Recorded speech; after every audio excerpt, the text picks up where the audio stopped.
Hello wait student. आज हम जो डिजीज पढ़ने वाले हैं वो है कैनाइन डिस्टेंपर। ये एक acute highly contagious viral disease होती है कैनाइन्स के अंदर। हाईली कॉन्टेजियस मतलब कि इजीली फैल जाती है डायरेक्ट कांटेक्ट के थ्रू एनिमल टू एनिमल्स में। एंड ये एक वायरस के थ्रू होने वाली बीमारी है, सो इसीलिए वायरल डिजीज बोलते हैं। और किसके अंदर होती है? कैनाइन फैमिली के अंदर होती है। ये किस वजह से कॉज होती है? कैनाइन डिस्टेंपर वायरस मतलब CDV की वजह से। That will lead to fever, diarrhoea, respiratory and nervous damage. Next आता है इटियोलॉजी, जो कि किस वायरस की वजह से कॉज होता है?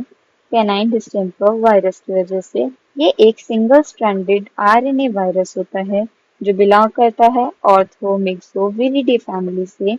एंड इसका जीनस क्या होगा? Morbilli virus. तो ये आता है इटियोलॉजी के अंदर। नेक्स्ट आता है स्प्रेड, कि कैसे फैलता है कैनाइन डिस्टेंपर। तो एक तो कंटामिनेटेड फीड वाटर की वजह से फैलता है। एरोजोल्स या फिर ड्रॉपलेट्स अगर इनहेल कर लिए हैं किसी एनिमल में तो उसमें कैनाइन डिस्टेंपर हो जाएगा डायरेक्ट कॉन्टैक्ट के थ्रू। डायरेक्ट कॉन्टैक्ट किसके साथ होना चाहिए? With secretions, nasal, ocular, faecal और यूरिन। इन सिक्रीशंस की वजह से हो सकता है। Then transplacental, from dam to puppies it may spread. अब आता है पैथोजेनेसिस। वायरस एंटर करता है बॉडी के अंदर वाया कंटामिनेशन। तो वो कहाँ पहुंचता है? अपर रेस्पिरेटरी ट्रैक्ट में, उसकी एपिथेलियम पे जाके।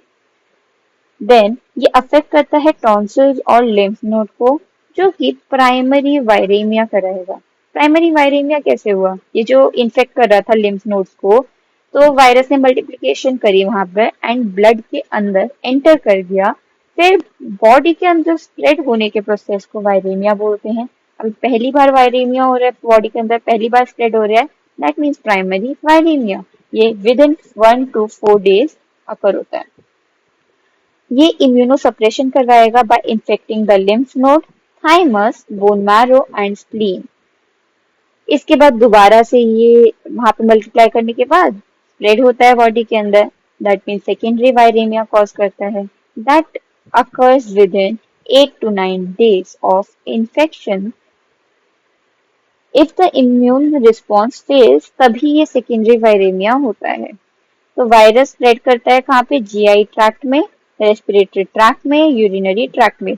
प्राइमरी वायरेमिया के थ्रू लिम्फ नोड्स वगैरह में फैल गया था। अभी जब सेकेंडरी वायरेमिया हुआ तब GI ट्रैक्ट, रेस्पिरेटरी ट्रैक्ट, इन सब में फैल रहा है। और कहाँ पे जाके अटैच हो रहा है? एपिथेलियल सेल्स जाके। अब ये जो वायरस है वो क्रॉस करता है ब्लड ब्रेन बैरियर को। That will lead to encephalitis, मतलब इन्फ्लेमेशन ऑफ ब्रेन को कॉज करेगा।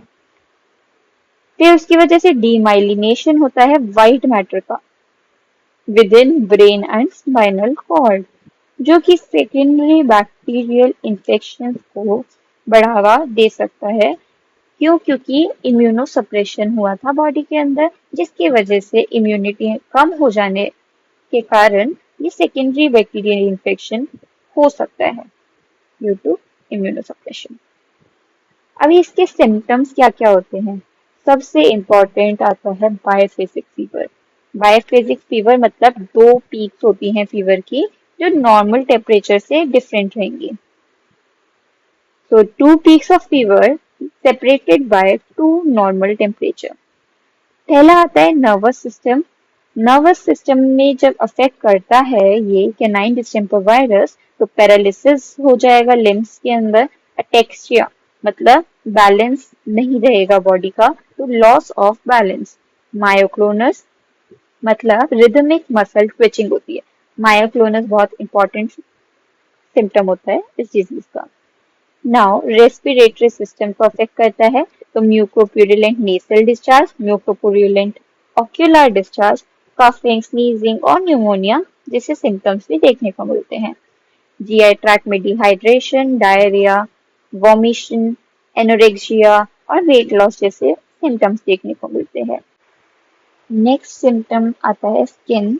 अगर वायरस स्किन के एपिथेलियम पे आया है तो वो हार्ड पैड कंडीशन क्रिएट करेगा, मतलब thickening and keratosis of foot pad and nose की हार्डनिंग हो जाएगी फुट पैड की और नोज वाले रीजन की।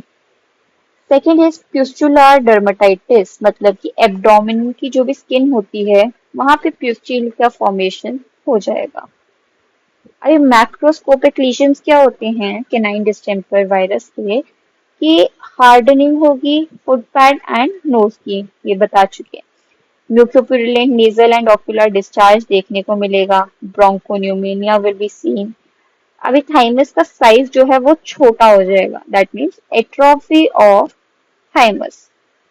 एब्डोमेन पे हमें प्यूस्ट्यूल्स देखने को मिलेंगे। तो ये सब आता है मैक्रोस्कोपिक लीजन्स के अंदर। Next we come to microscopic lesions.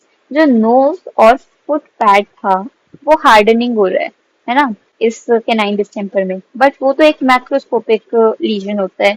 तो इसके अंदर हम जब माइक्रोस्कोपिकली देखते हैं तो हाइपर केराटोसिस देखने को मिलता है, जिस रीजन से नोज और फुट पैड हार्डन हो जाते हैं। Intranuclear and intracytoplasmic eosinophilic inclusion bodies are seen in the epithelium. It is very important microscopic lesion. Lymphoid depletion देखने को मिलता है लिम्फ नोड्स, स्प्लीन और थाइमस के अंदर। पेरीवेस्कुलर कफिंग होती है, ये भी बहुत इंपॉर्टेंट माइक्रोस्कोपिक लीजन है। इसमें क्या होता है कि ब्लड वेसल के अराउंड हमें बहुत सारे लिम्फोसाइट्स देखने को मिलते हैं। कहाँ पे? ब्रेन के अंदर। Next is demyelination of white matter in brain and spinal cord. Next we come to diagnosis. RT PCR से डिटेक्ट कर सकते हैं, ELISA, viral neutralisation test, clinical science, isolation of positive agent and the identification of positive agent. Then important diagnosis is FAT, fluorescent antibodies test. तो हमें ये भी याद रखना है कैनाइन डिस्टेंपर के ऊपर। Thank you.